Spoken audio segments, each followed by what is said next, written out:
What is up, wrestling fans? Welcome to episode number 346 of the Smark Out Moment Smack Talk podcast. It's time for the Hot Tags edition of the week, where we're going to be breaking down some of the current events, news, rumors, gossip, pretty much anything else that we want to talk about that happened over the past couple of days beyond Extreme Rules, because we just talked about that last night, and you can check out the post show to get our thoughts on anything that happened there. This is all the other stuff, before it, after it, anything else we want to talk about. And who is we? Well, I'm your host, as always, Tony Mango. Joining me on this panel, pretty much as always at this point, Robert DeFelice. Yes, I am the regular number 2 for Smark Out Moment. You're indeed number 2. Yeah. Poop jokes. Damn it, pal. Poop jokes. So, all right, let's just dive into this with, I don't know, I just did an impression of Bruce Prichard doing an impression of Vince McMahon, so let's go with something else to wrestle. The most recent episode was their season finale or potential series finale on the WWE Network on CM Punk. A little note on that. Conrad did a live chat with WrestleZone today, and I participated in that live chat. Conrad pretty much said, expect a season 2. I would assume so. It seemed like that's an easy thing to get on the network, pretty cheap because it's just Skype. They certainly don't need to do tons and tons of editing. It can't cost like anything really, and that's what they like on the network. It's going to be different if you're doing like some real hardcore documentary series or something like that. This is just people talking on Skype, so I'm excited to see that. However, I don't think that the CM Punk episode was, like, the best. It was better than the Rock one, though. I like that a lot better. The thing with Punk is, like, Prichard wasn't there for what everybody wants to know. And he couldn't talk about the Benoit stuff, which is admittedly more of Benoit than it is about CM Punk. But there could have been at least one acknowledgement of, yeah, we decided that we were going to go with Nitro instead of Punk, and that could do this, and, like, that kind of thing. But he was kind of missing for a big chunk of what CM Punk did. And what he did talk about, though, that I thought was pretty interesting was that he said not even The Undertaker was willing to give Punk a chance. That's kind of indicative of maybe some of the things that Punk was bitching and complaining about before. I'm a little bit more on his side at this point now.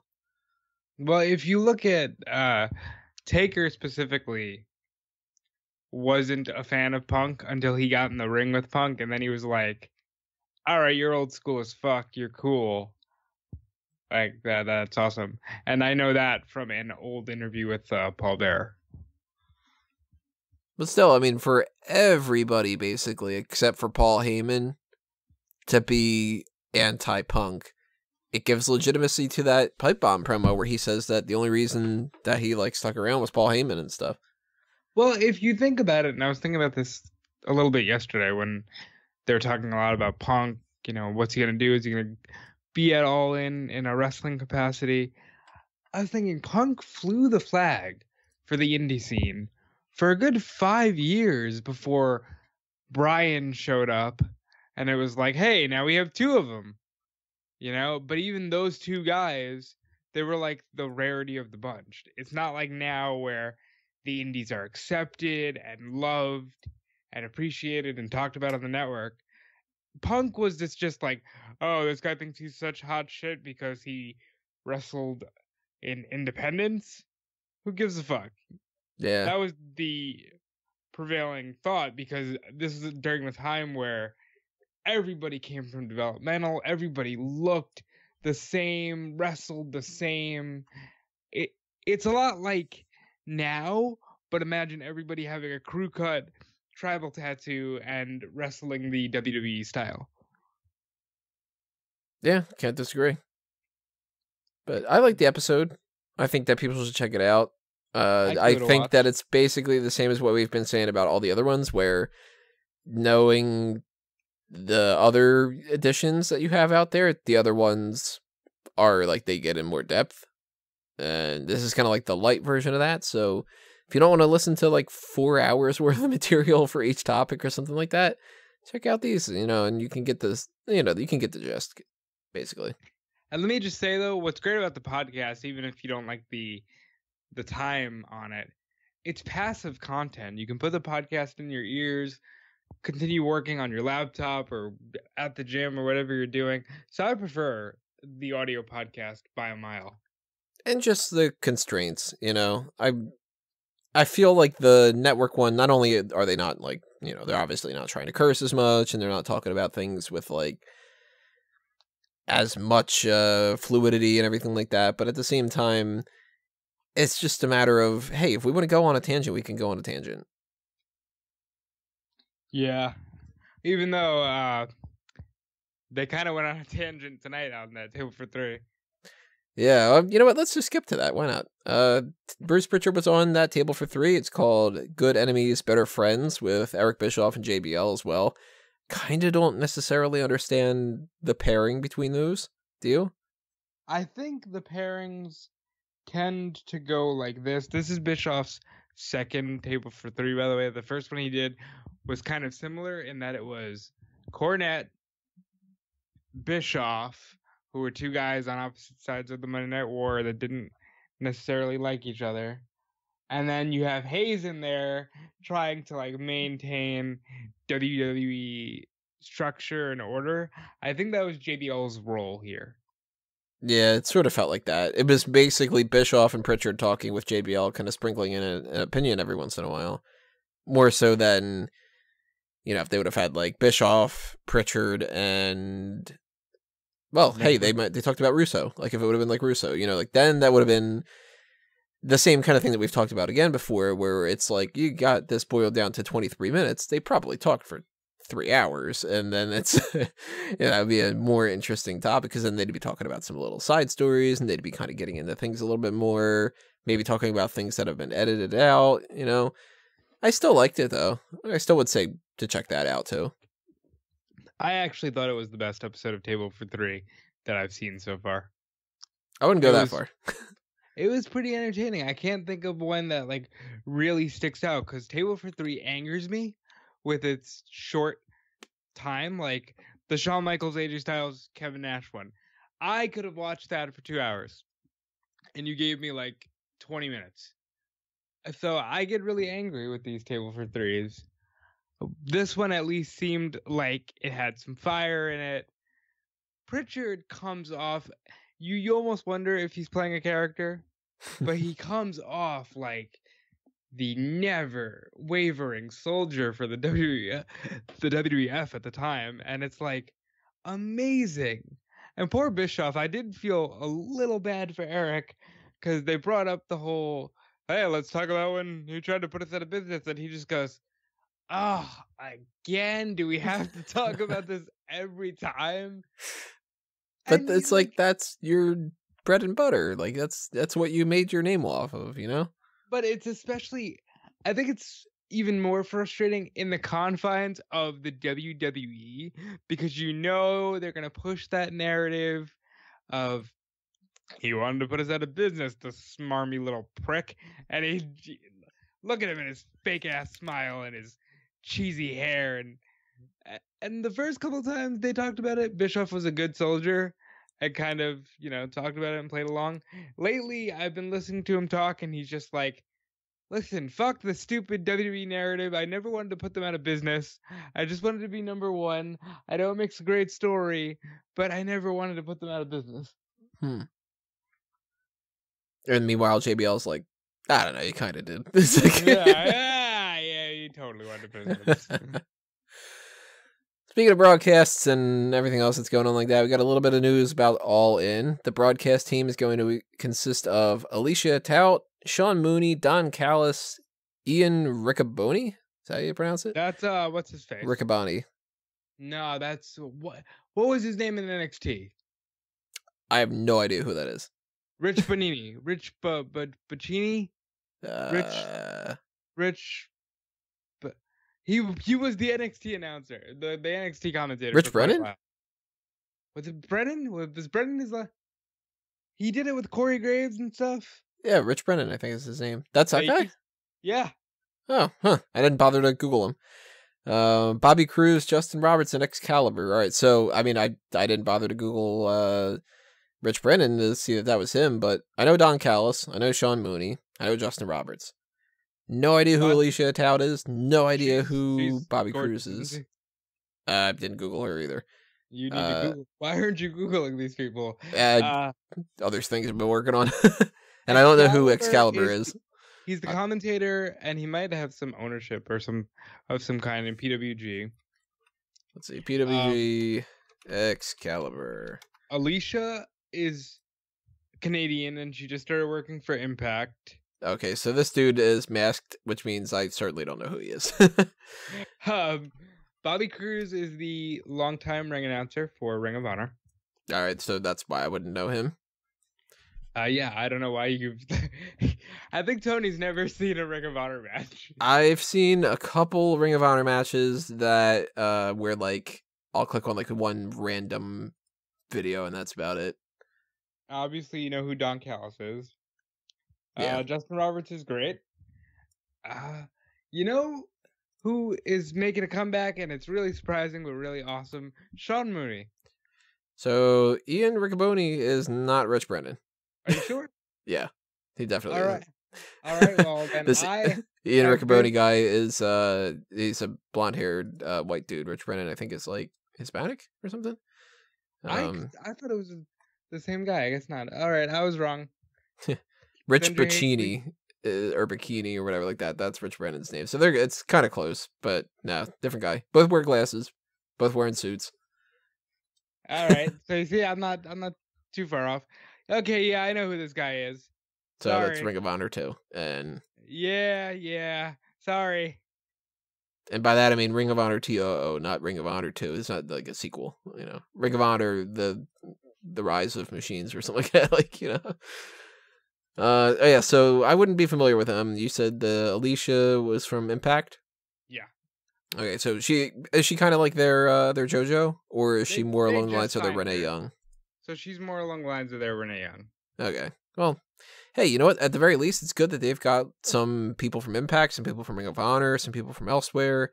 Shows they've got Sean Mooney of Sean Mooney fame, you know, your childhood WWF guy. Coliseum home video. Yeah, like I love that he's making a comeback. I love that. You know, Tony Schiavone's doing things, Sean Mooney's doing things. 2018 is so much fun. At least on the indie scene when it comes to that stuff. Like they're playing around with things. People are kind of going like, yeah, I'm into wrestling. I used to be into wrestling. Let's do some wrestling thing. And it's like, all right, cool. Like you get a little bit of representation from a bunch of different mediums out there and it's not going to hurt. And you know what? This actually might be a part of that whole broadcasting deal. Maybe there's going to be some kind of promotional stuff. Like maybe at the beginning of the event, they go like, all right, joining us behind the scenes is Alicia Atout from Impact Wrestling. She's going to interview people, whatever. You throw a shout out to Impact Wrestling and then you can use people. You know what I mean? Maybe that's going to be a promotional side of things. Happen. And while we're talking about All In, they just released the StarCast Platinum Weekend Pass. Now, if you get this pass on Fight TV, you will get all the live shows for StarCast. That's 40 plus hours of content, on-demand viewing. You're even going to get a piece of the All-In ring canvas. That's pretty cool. First time ever. I believe you'll even be getting All-In itself within this pass. The downside is it's going to run you $150. Yeah, fuck that. Now, Conrad Thompson was on WrestleZone Daily Chat today, and he was actually detailing that he was kind of the one who had the idea for StarCast. And, you know, he put all this stuff together, and I love it. I think he's great. I don't feel comfortable paying $150 for all of that. And I really want to. It's a great idea, but my God. Yeah, I don't blame them. I mean, like for $10 though. The canvas part is probably one of the bigger selling points to a lot of those people, because if they would be like, you know what, I'm going to spend $150 and then I'll get a collector's item and I'll put it on eBay, and it's like, and I'll sell it for $3. Yeah, you know, like that kind of thing's probably the main thing. And they'll probably get a bunch of people that do that, but they're not going to get like everybody. I mean, that's like platinum package you said is what it was called? Yeah, they're calling it a platinum package. So they'll probably have a gold, they'll probably have a silver, probably a bronze, that kind of a thing. And then it'll probably be like, all right, well, if you just want access to StarCast, then you know, $10 or something like that, or $20. Like, well, I would definitely like if something happened today where like money fell in my lap, I'd totally do it. But you know, it seems outlandish when we're living in a time where I'll say it till I'm blue in the face. WrestleMania is $10, guys. And yes, All In's a great idea, and it's the first time ever, and it's awesome, and I'm with it all the way. But WrestleMania, everyone ever, and every pay-per-view ever, I can have at my disposal for $10. yeah. For a month. Yeah. It's not just like, okay, it's one night. No, you get that for a month. You get to spend $10 and you get that live pay-per-view. You get all of the other content that goes along with it.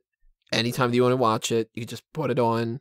To put this into perspective, $120 flat will get you a year. Yeah. Of all of your constant interactivity with the WWE network, and you're still not paying the same amount of money. But hey, you don't get a piece of canvas, so it's kind of like. That being said, you know, do your thing. I love it. I'm all for change in the wrestling business. I know you're all for anything that kind of groups together all these promotions that you don't have time to watch. Damn right. So, have the merged wrestling alliance, the MWA, and it's just everybody other than WWE, and then WWE can buy them. Why not? You know. Jesus. You know, let's go back to that table for three for a second. The most interesting thing to me was when they were talking about Vince and how he's always working and doesn't sleep, and I went, motherfucker, that's Tony. Now I do eat food with my fingers, like I'll eat sandwiches, you know, like that kind of thing. The only thing you don't do at a Vince's schedule is go to the gym. Oh yeah, fuck that. I definitely don't do that. But yeah, funny, and I just think it's a fun parallel there, and All In should be great, but I don't know, $150, it's gonna be a rough sell. It's a little steep. Yeah. We have some other news when it comes to events. We've got, actually, that's predominantly all that we have left to talk about is events. We have a name change thing, but we're on the subject of events. So, TLC has been moved to December. Originally, Clash of Champions was going to be in that spot, and now, poof, it's gone. They didn't put Clash of Champions on that little thing that they run those little commercials on the WWE network when it comes to pay-per-views, and it usually gives you a breakdown of like the upcoming network shows, you know, Edge and Christian show, new season of Camp WWE, new season of Storytime, whatever is going to be the case. No Clash of Champions on there. And it seems like the Super Show in Melbourne, Australia has taken that spot, although it technically didn't because it's beforehand. They moved TLC over. I am equal parts annoyed and happy about this. I'm happy that we don't have Clash of Champions, because I think the Clash of Champions is stupid. Stupider than, hey, here's a TLC for the sake of having a TLC. That's the downside. I hate the TLC pay-per-view. I think that it's beyond stupid. TLC matches, I've said this a million times, are just ladder matches. There is no difference. The only difference is they will make sure that somebody uses a chair and somebody uses the table in it. A regular ladder match, maybe they do, maybe they don't. But that's like saying we've got a no disqualification match, or we've got a kendo sticks are able to be used and you won't get disqualified match. It's like, oh, so that means it's no disqualification. You know, like that type of thing. Oh, then you're going to use a kendo stick. Well, if you had a regular no DQ match, you could use, anything you wanted to. Yeah, but it's like, now we know that you're just going to use that. So I hate the TLC thing. It bugs me that that's something that they keep sticking to. And I'm happy that Clash of Champions isn't there, because Clash of Champions to me, I mean, I like that name better than Night of Champions. But Night of Champions, what was special before was it used to be that not every pay-per-view had all the championships on the line. And now, even though we've had a couple little instances where not every title's been on there, it's mostly been because Brock Lesnar's holding one of them, and the other one is a Cruiserweight title. Well, what's to say that they're not going to just ignore that too? I think Clash of Champions should be Clash of Champions. Champions fighting champions. Which they do at Survivor Series. So Survivor Series is Clash of Champions, what it should be in my mind, plus bragging rights. You don't need it anymore. I would have been much, much happier, though, if instead of TLC, if they would have said, look, we got rid of TLC, and we're switching Clash of Champions to No Mercy. Just do that, you know? Because who's to say that in December, when it comes around, we're going to want to have a TLC match? No Mercy... Well, if we want to have some kind of a match, we can have it, you know? Well, let me give you a little scary thought for a second. This is the 9th year and maybe the 10th TLC event. Like, there is a whole generation of kids that have probably grown up knowing that, hey, TLC happened in December. That's crazy. I think they only did it right one time, and they did it right in 2010 because they had every match be either a tables match, a ladder match, a chairs match, or a TLC. And yes, that probably came off like overkill, but at least it felt like, hey, this is TLC, and literally everything was a TLC type of situation. And that one year where there was tables, ladders, chairs, and stairs. Oh, that was the worst. That was so stupid. That by far was the worst. If they would have continued that, though, I would have liked it. If it would have been tables, ladders, chairs, stairs, and then they would have just added more things, like bears and, you know, like, I don't know, chains, and just, like, continued it to where in 2026 we're like, all right, it's the TLC BF6, whatever, like, you know, just keep going on and on and on. But I don't like TLC as a pay-per-view. It falls into the same category to me as Hell in a Cell, where it's kind of like, I'd rather just wait and see if we need a Hell in a Cell match and do it on a random show. Well, since we're on this topic, I have unfortunate news that they announced tonight. NXT is following in this trend.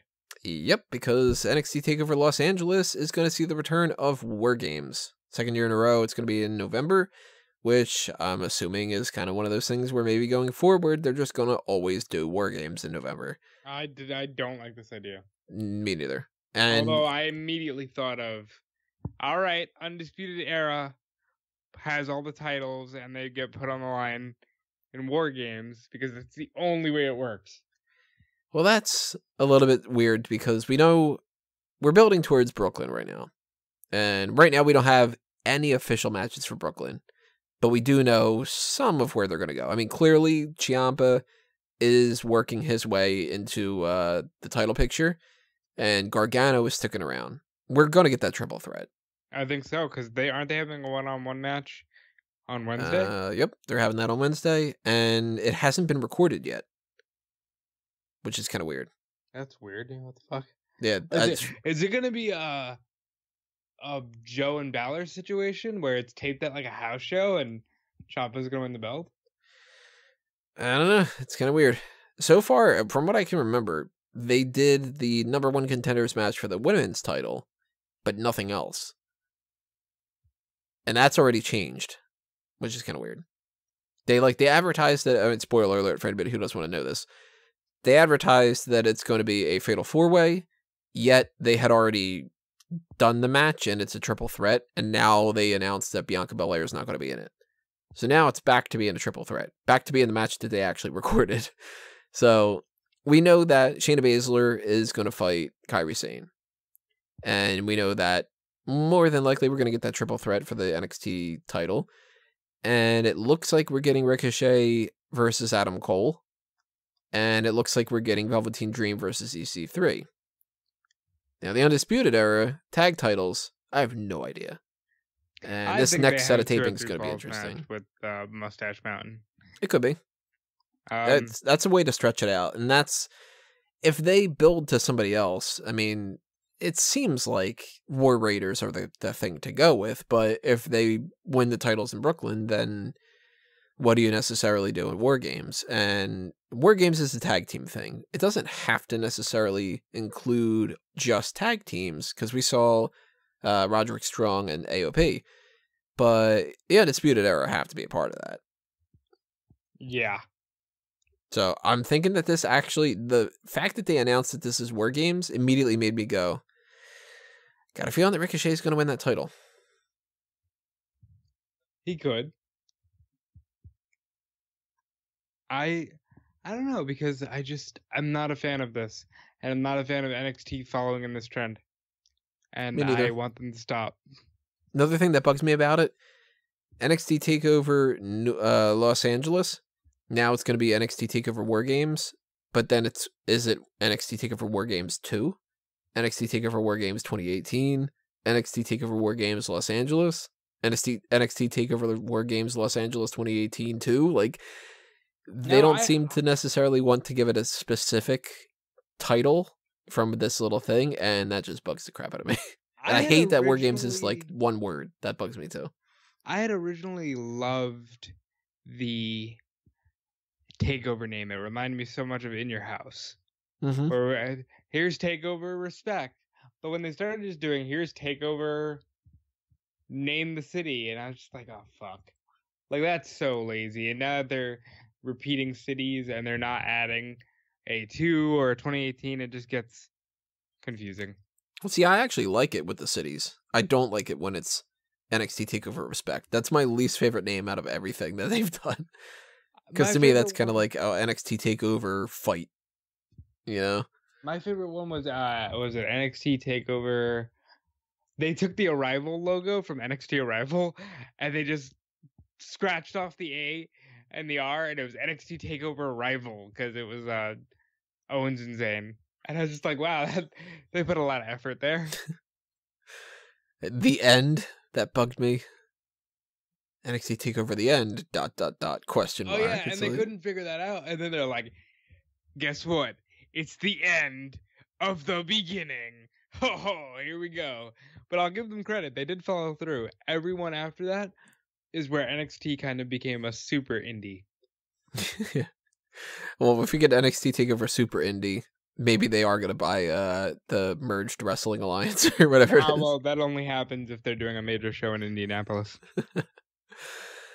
Another thing, pay-per-view related, there is some talk that WWE is considering doing an all-women's pay-per-view in September or October. Now, we talked about the idea that October saw the move from TLC over to the Clash of Champions December spot and the elimination of the Clash of Champions. That means that if this is true, and we potentially do get something in September or October, I would think October would make more sense. Here's why I don't like this. You should have done this in April. The minute that you signed up to do a major show where they said, hey, we don't want any of your women, you should have been like, all right, girls, we're doing an all-women's pay-per-view or a special event. Now, in October, like, yeah, it'll be special, but you just had the Mae Young Classic. That's my big issue. We're going to have the Mae Young Classic, and it's going to be kind of... I mean, they already said it's going to be 32 women. So it's going to be double the amount of what the United Kingdom Championship tournament was. Oh, we didn't talk about that, did we? A couple more people that have been announced for that. We'll get to that in a minute. I hate to say something that's going to sound a little bit like...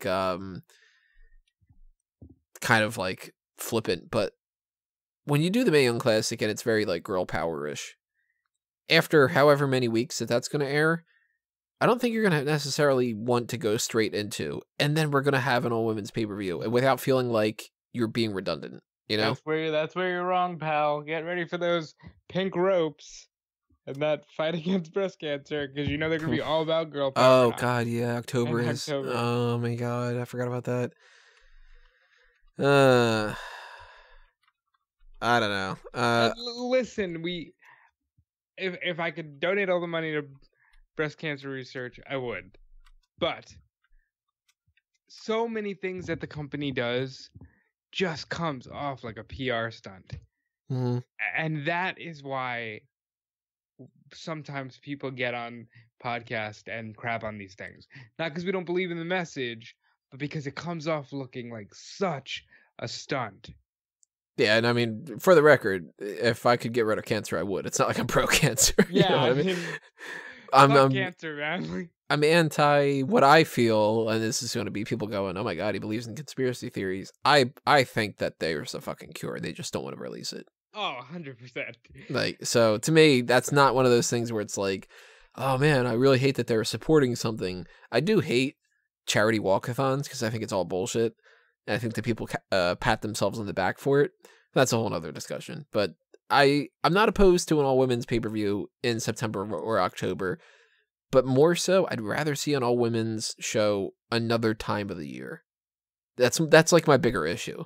Like, maybe if we wouldn't be having the Mae Young Classic, I would like to see it in September. Or maybe if we wouldn't have been doing as many things as we've been doing like this, and then we wouldn't have had the Saudi Arabia show, maybe this could have been like an extra thing to tackle on another month or something like that. But I also don't know what to necessarily call it that I think would be really good. Why not girl power? I think it's just a little too 90s or something, I guess. And I also kind of don't really think that there's going to be a lot of matches that would be on that card that would be spectacular. We talked a lot last night about the decline of the women's division right now. And that's a huge issue that they have to face going into a girl power type of event. And I think in my head I'm already calling it girl power. I think that's a huge thing that they have to overcome. Because really, I mean, it sounds like I'm shitting on them, but I'm really not shitting on them for the sake of shitting on them. You look at the roster on Raw, you look at the roster on SmackDown.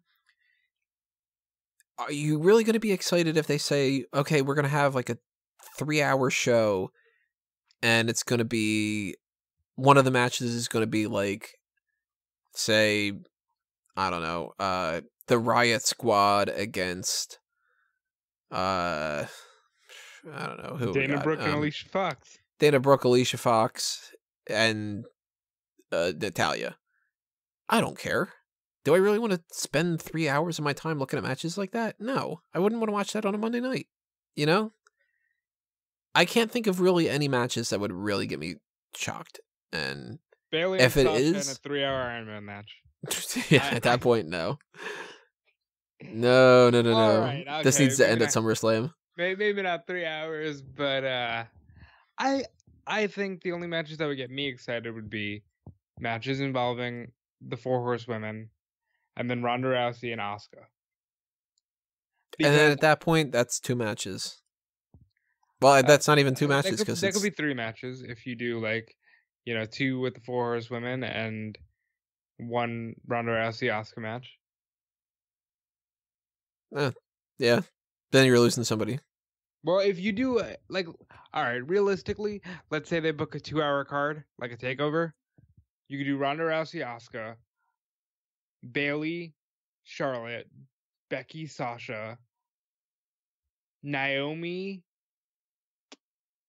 versus Carmella, and then you do the Iconic Duo and the Riot Squad in an 8-woman tag, assuming Ruby is still injured, against Natalya, Alicia, Dana, and Snooze. Give me one from SmackDown just to round this out. Who do we have? You can't even think of one either.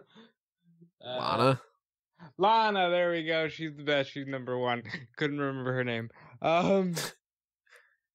Yeah. I don't dislike the idea behind that kind of stuff. I don't think that they have the momentum behind them, and I don't think that they have the capability to pull it off right now. A couple months ago, yeah. Right now, no. Well, and by the way, you're forgetting one thing. If we do a girl power event, the Bella Twins are going to be wrestling. Well, you're also forgetting one thing. If we do an event like that, any criticism is going to be immediately, if you hate it, or if you don't absolutely love it more than anything else in the entire year, you're completely sexist. Well, does that mean we're foregoing the podcast? We're just gonna let Jordan do it? Oh no, if they end up doing this event, we're totally doing a post show. We're totally going to crap on anything we want to crap on. Totally going to praise anything we want to praise. Same as always. Yeah. And then I'll get another message on Facebook that just says "fuck you," or what was the thing that the guy said earlier? That was what it was, just "fuck you," right? Well, there was the one that said "fuck you." There was the one that goes, "Fuck you, ebbed your Smark out moment. Roman Reigns is good. You're just asshole." Yeah, Ramsden Rain, because it was ROMSN. There's also the people that ask me, Roman Reigns have how many child? And like it's like, all right, yeah, sure. I think that's the event talk. So two more things that I've got. Forgot a huge thing. ROH is going to Madison Square Garden. Oh, I totally forgot about that. Yeah. Ooh. That's that'll be good for the WWE situation when it comes to that. I think it's great. Here's my one criticism. I wish they would have done this not at WrestleMania weekend. I like All In because All In is betting on themselves. They're not saying, well, WWE's hosting SummerSlam in Chicago. Let's go to Chicago. No, they're like, let's go to Chicago. Let's do this awesome super show. And let's sell it out. Yes, it's cool that ROH is at the Garden. Yeah, it's awesome for the Young Bucks that they don't have to work in WWE to check that off their list. Maybe even Kenny Omega as well. But you're still piggybacking off of WrestleMania hype. And you're making fans choose between that show and NXT TakeOver Brooklyn, probably. So, not a great look. Can't blame them for trying, though, at the same time. They got the window of opportunity, you know? I wish they would have tried on their own. But it's still awesome. Again, great things happening in the indie wrestling world, and I'm all for it. I think it would have been kind of interesting if they would have gone with Friday night. Yeah, go up against the Hall of Fame. But maybe they can't. Maybe it's like some kind of booking thing, you know? Yeah, that's what Meltzer said on Twitter. And we're actually going to backtrack here because I forgot. We were just talking about more names announced for the Mae Young Classic. We've got, I mean, these were kind of like some that we saw coming, but for those who didn't know about it, Caitlyn is going to be in it. Rhea Ripley is going to be in it again. She was in it last year. They haven't fully announced Deonna Purrazzo, but they've said that she's starting to train at the Performance Center, so I would assume that she's pretty much a guarantee. Shirai is in it now. They've officially confirmed that. We've got Casey Catanzaro from American Ninja Warrior. We have, who else was it? I'm totally forgetting now. Somebody from London, Ginny. And there is something else, though, isn't there? And from Canada, I believe Nicole Matthews. Yeah, I don't know who Nicole Matthews is. She was in it last year, wasn't she? Was she? Yeah, I think so. Totally don't remember that. Let's see. I will look at last year's things. That is the list that I have right now. I don't have anybody else. So we have 26 more women. They've said that it's going to be 32. Yeah, they've only announced the 6. Let me just say, I think Caitlyn is awesome. I think it's cool that she's getting the chance to do this. I could talk a lot about her rivalry with AJ Lee being a hidden gem of the Divas division before they started caring on a company scale about what the girls were doing. And I think it's cool that she's getting this nod. I'm looking it up right now. No Nicole Matthews from last year. We had Nicole Savoy. Okay, but Nicole Matthews from Canada is going to be the 6th woman so far. And if we're looking at the list of the people that were in there last year, we know that we can roll out some of them. Abby Laith, she's not going to come back. Bianca Belair, she's in NXT. Candice LeRae, she's in NXT. Dakota Kai was in NXT. Kairi Sane's in NXT. Kavita Devi, I think, might end up making another return. Lacey Evans, she's in NXT. We can roll out, I would assume, Sage Beckett. I can't imagine her coming back in. Sarah Logan's on the main roster. Serena Deeb, I don't think would make a return again. I think she's working just in the Performance Center, and I don't think that they're going to really want to use her a second time around, but they could. Shayna Baszler's not going to do it again, of course. Tanara Conchi, maybe, but maybe not. Tessa Blanchard, no, that's not happening. Yeah, she's signed a 3-year deal. I don't know if it's 3 years. I think it's supposed to be something like that, yeah. Toni Storm, she's doing the NXT UK stuff, so I don't think she's going to be in this. Vanessa Bourne's in NXT. She might, yeah. I just want to... Isla Dawn is great. I think we could see Xia Li again. And I think we could see some of these people. I think like they might bring back Mercedes Martinez. I think that they might bring back somebody like... Reina Gonzalez hasn't made her main roster debut, so she could be in the mix again. They could bring back Santana Garrett again. Like, they could bring back some of these people. If Nicole Savoy is in it, she needs to win. I said it last year. She's the total package, not Lex Luger. She needs to win. That immediately, it's always going to make me think of that every single time. It just never fails. I think if somebody was like, I don't know, the Texas Rattlesnake, not Nicole Steve Matthews, Austin. or something like that. Like, it's just kind of used to it. 2 more things to talk about here that I got on my notes. We're just talking NXT talk right now, so we have some NXT ring names that have been changed. Chris Dijak, otherwise known as Donovan Dijak, is now Dominik Dijakovic. No, you're kidding. Yeah, that's it. It's Dominik with a K and Dijak, but then Ovic at the end. Kind of curious what the whole point of that is. I mean, if they went with Dominik Dijak, then that would kind of make a little bit more sense, but Dijakovic? Maybe he's going to be Russian. I don't know. And Chad Lail, formerly Gunner, is now Jaxson Ryker. Jaxson Ryker. I'm going to essentially go out on a limb and say he got Jaxson from Sons of Anarchy. What do you think? I get the feeling that he probably looked at somebody's gamer tag on somebody who thought that they were really cool. I'm Jaxson Ryker. I feel like a Mortal Kombat character or something like that. Like, I think the name sounds pretty fucking stupid, but it's like it's trying too hard a little bit. It's way better than Dominik Dijakovic. I mean, that's almost close to like the Jackofosaurus, like that kind of thing. The Jaxson Ryker thing kind of reminds me of it was like, well, hey, Chris Hero's in NXT. What are they gonna call him? Cassius Ono. Oh, that's gonna be hard to get used to, and we did. So I think Gunner has been ready to go for a long time. The TNA guys always piss me off because here's a dude who pinned Sting on global television. And why is he going through NXT? I don't care if people were watching or not. I know it happened. Among about quite a few other people know it happened. Why is this dude not on the main roster? And for that matter, Dijak seems to be pretty good. And Dijak is more than ready. So I like that they're at least going to give them a new name to potentially bring them forward a little bit.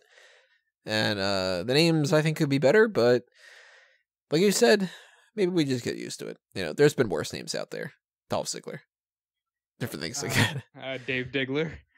Michael McGillicuddy. Oh, was that? Yeah, that was the worst. Yeah. That's definitely one of the worst. Bam Neely always struck me as really bad. Yeah. I always fucking remember that guy. I really wish I didn't. He really just sucked. He got his ass kicked by The Undertaker. And I know a lot of useless jobbers over the years can say that, but he was up there in 2008. What was that dude that was like the...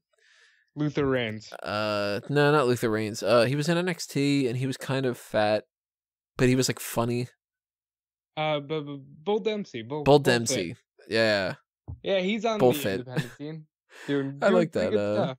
Bullfit was great. I think like stuff like Bullfit is kind of the hidden gems of NXT before it became a super indie. Yeah, I like the bullfit. I liked Corbin when they were doing the whole just counting for his matches because they were over in 5 seconds. Yeah, that was good. I liked Baron Corbin a lot back then. That was really good. So we'll see if Jaxson Ryker gets somewhere other than some character in Street Fighter or something like that. Final story to talk about as far as my notes go. Well, I know you want to get into the big one, but just real quick, more stuff is coming out about Bryan. Sean Ross Sapp said that they signed him and they signed Hogan yesterday. Meltzer went to Twitter probably last night and said nothing's changed with Bryan. He hasn't signed.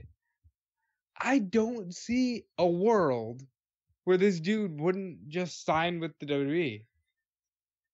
Unless it's just negotiations. Like, it just makes sense to me. I just wanted to get that out there because it was a huge story, I just don't see a world where he wouldn't just re-sign with WWE and, take that security for his family. Oh, and actually, I totally forgot about 2 other things to talk about. Now that we know these things, and we talked about them last night a little bit to a certain extent, but now we can add a little bit more. Then we'll get into the Hogan stuff. The reason why Team Hell No wrestled the way that they did, Kane apparently actually has a legitimate injury. So that's why they did the injury angle. Now I'm a little bit less angry about that. If that happened and that's the way that they got around it, I can't really blame them for it. I thought that it was just something that they did like on a whim. Well, yeah, I guess it makes it harder to be upset. Because, I mean, that's like, all right, shit, what would you do in that scenario, That's the best case scenario then. So I don't hate that. I'll give them a little bit of a pass. The other thing is the people counting on there. The Iron Man match, everybody was talking about the whole counting from 10 down to the Royal Rumble noise when the buzzer. Yeah, that was obnoxious. There's a little bit of footage of Ziggler and Rollins talking to each other about that, just talking about like, it's worse when the thing's up there. Yeah, it was when Ziggler had Rollins in the sleeper hold, and they're doing the counting, and you hear Ziggler say, "God, it's even worse than when they had the clock up there." And I believe Rollins says something like, "Yeah, they should have just kept the clock up there if they were just going to do this." And then they put it back. Yeah. So because the referee's got the earpiece and probably was talking to whoever. Makes sense. And the final thing to talk about, this is something from last night that we thought could have been a factor in. We haven't seen anything other than that really necessarily, but Hulk Hogan has been reinstated in the WWE Hall of Fame.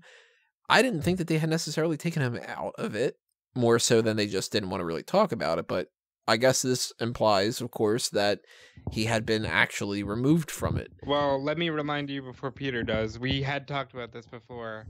I don't think it was for hot tags because Callum was here, but we were talking about the removal of Hogan and how he wasn't in the Hall of Fame section, but Trump was. And that's hysterical to me. Well, I guess I just blocked that out of my memory.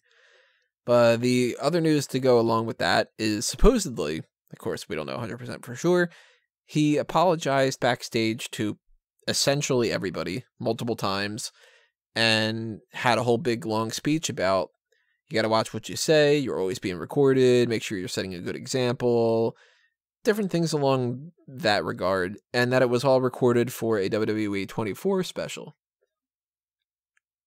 I like it. On the surface, I don't, because it makes the apology seem disingenuous. However, the 24 specials have been known to be really well done. So maybe this can come out great. And depending on what he says, in my mind, this was like I'm so sorry, brothers. I screwed up, brother, like kind of thing. But if he actually gives a good speech, like watch what you're doing because you're always being recorded now, then I would actually be all for it. Because unless it comes off as in, if you're gonna say these things, make sure you're not like, like it's that kind of thing. It's a different story. If you're gonna say the N-word, make sure your phones are off. or that you're Booker T in WCW, or you're Vince McMahon, where nobody's going to tell you to not fucking, whatever. Like, I like the idea that Hogan's back, though. I mean, he's not officially back. They haven't signed him. It's not a contract thing like that, according to anybody. But it's another step in the right direction. And we've talked about this ad nauseum, so, and we don't need to get into the specifics about, like, how much does somebody need to apologize, or are people worthy of having extra chances, different things. We already talked about that before.